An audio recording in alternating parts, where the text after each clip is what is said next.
तो दोस्तों West Indies tour के लिए इंडिया का स्क्वाड अनाउंस कर दिया गया है। 2 टेस्ट मैचों की ये सीरीज होने वाली है और उसके स्क्वाड की अनाउंसमेंट के पहले काफ़ी बातें चल रही थी। बुमराह को रेस्ट मिलेगा, नहीं मिलेगा, करुण नायर का क्या होने वाला है, बहुत सारी बातें चल रही थी।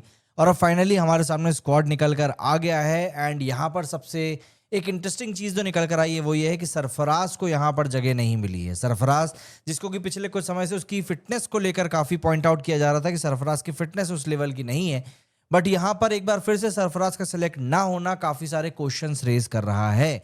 क्यों?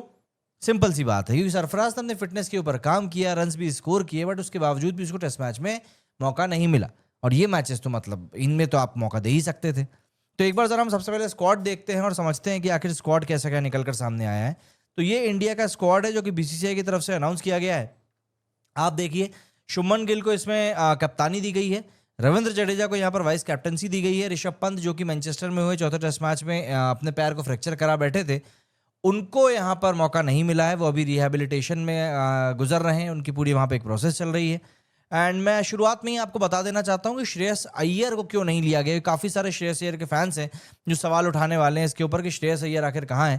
तो मैं आपको बता दूं कि इंडिया ए का जो दूसरा मैच हो रहा था उसके ठीक पहले श्रेयस अय्यर ने मैच से अपना नाम वापस ले लिया था, जबकि वो कैप्टन थे उस टीम के। एंड उसका कारण ये बताया जा रहा है कि उन्होंने यूके में जो अपनी बैक की सर्जरी करवाई थी, उस सर्जरी के कारण जो उनका दर्द है वो एक बार फिर से उठ के वापस आ गया। तो उन्होंने 6 महीने का क्रिकेट से ब्रेक लेने का फैसला किया है। ऑब्वियस सी बात है, कुछ समय में आईपीएल शुरू होने वाला है, तो वो आईपीएल के पहले पूरी तरीके से फिट होना चाहते हैं। तो उनको अब हम शायद आईपीएल में ही सीधे खेलते हुए देखेंगे। अब यहाँ पर अगर हम लोग स्क्वाड के ऊपर वापस आए तो यहाँ पर वाइस कैप्टनसी दी गई रविंद्र जडेजा को। ऋषभ पंत बाहर है। पंत की जगह पर यहाँ पर ध्रुव जुरैल को मौका दिया गया है। एंड सबसे इंटरेस्टिंग बात यह है कि करुण नायर को बाहर का रास्ता दिखाकर देवदत्त पड्डीकल को यहाँ पर अंदर किया गया है। एक बड़ी बात यह भी चल रही थी कि बुमराह को यहाँ पर रेस्ट दिया जाएगा या नहीं दिया जाएगा। अब एक रिपोर्ट ये बता रही है कि बुमराह ने भी कुछ दिनों पहले ही बता दिया था कि he is available for the West Indies series for the 2 test matches, कि वो इस सीरीज में हिस्सा ले सकते हैं। और इंग्लैंड का हम सब ने देखा ही था कि इंग्लैंड में उन्होंने 3 मैचेस खेले थे, 2 मैचेस उन्होंने मिस किए थे। अब यहाँ पर अगर आप टीम को देखेंगे तो आप देखिए कि शुभमन गिल यहाँ पर कप्तान है, यशस्वी जायसवाल को मौका मिला है, केएल राहुल को मौका मिला है, साई सुदर्शन यहाँ पर अभी भी टीम में है, हो सकता है इस बार इनको मौका मिल जाए खेलने के लिए। देवदत्त पड्डीकल को इंक्लूड किया गया, ध्रुव जुरैल हैं, जडेजा हैं, वॉशिंगटन सुंदर है, बुमराह है, अक्षर पटेल को यहाँ पर मौका मिला है, नीतीश कुमार रेड्डी कंटिन्यू कर रहे हैं, एन जगदीशन यहाँ पर एक बैकअप विकेट कीपर के तौर पर जुड़े हुए हैं, मोहम्मद सिराज की वापसी हुई है, प्रसिद्ध कृष्णा कंटिन्यू कर रहे हैं, कुलदीप यादव भी कंटिन्यू कर रहे हैं। कुलदीप यादव को इस बार ज्यादा मौके मिलते हुए दिखेंगे, इस बारे में कहना मतलब सही रहेगा कि बंदे को इस बार तो अच्छा मौका मिलेगा। तो बात ये हो रही है क्योंकि इंडिया में मैचेस हो रहे हैं तो ऑब्वियस सी बात है कहीं ना कहीं स्पिन डोमिनेट करेगी। तो वहां पर आप देखेंगे कि अक्षर पटेल, कुलदीप यादव एंड वॉशिंगटन सुंदर, ये तीनों हो सकता है आपको एक साथ खेलते हुए दिखें। कारण ये बोल रहा हूं क्योंकि देखिए अक्षर पटेल बैटिंग कर सकते हैं, वॉशिंगटन सुंदर बैटिंग कर सकते हैं, प्लस रविंद्र जडेजा क्योंकि वाइस कैप्टन है और वो इंडिया में क्या कमाल की बॉलिंग करते हैं हम जानते हैं, तो वो बंदा भी आपको टीम में बैठा हुआ दिख सकता है। ये एक सिनेरियो यहाँ पर क्रिएट होता हुआ दिखाई दे रहा है। लेकिन श्रेयस अय्यर के बारे में मैंने इसीलिए पहले ही क्लियर कर दिया, काफ़ी सारे लोग हैं जो कि श्रेयस अय्यर को लेकर कंसर्न थे कि आखिर उनको टीम में क्यों नहीं लिया गया, तो वो बात अब क्लियर हो गई है। कुछ एक अगर रिएक्शंस हम लोग देखें कैसे क्या रिएक्शन सामने आ रहे हैं, तो यहाँ बताया जा रहा है कि सरफराज खान ने 15 किलो वजन कम कर लिया, उसके बाद भी वो टीम से बाहर है। मतलब आप समझ सकते हैं कि भाई लोग क्यों ऐसा बोल रहे हैं। ये वो नोट है जो कि देवजीत सहकैया ने शेयर किया है श्रेयस अय्यर की हेल्थ अपडेट को लेकर। यहाँ लिखा जा रहा है कि what was wrong with Sarfaraz, what wrong he has done to not get picked whatsoever, he deserved a chance in the series. यहाँ पर करुण नायर को यहाँ पर थैंक यू बोलते हुए दिखाई दे रहे हैं श्रेयस अय्यर, और दूसरे भाई साहब जो हैं ये मतलब करुण नायर को अलविदा कहते हुए दिखाई दे रहे हैं। अच्छी बात है, अलविदा कहना चाहिए।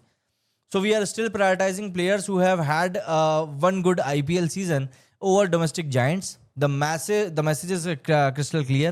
Ranji Trophy runs only get you as far as the reserve bench, but a few flashes in white ball cricket get you a cap. नाम बिकता है भाई, सिंपल सा फंडा है। स्क्वाड बहुत अच्छा है, but selectors are doing wrong with Karun Nair.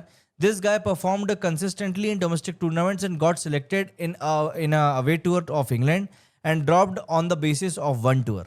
He has more impactful performances in Indian conditions and should have been in the team. Why no Sarfaraz Khan if he is injured? Please update.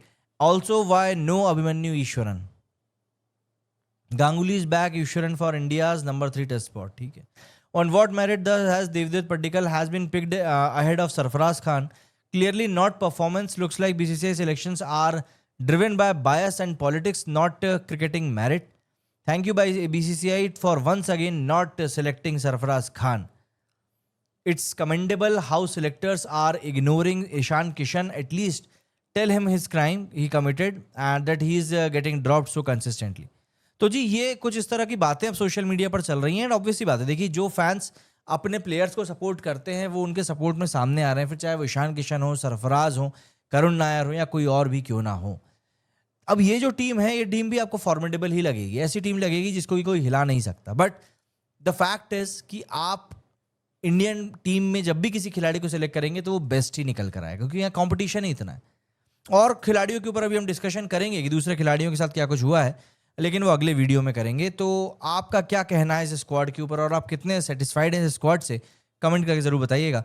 मेरी इस video में फिलहाल इतना ही। जय हिंद, जय भारत।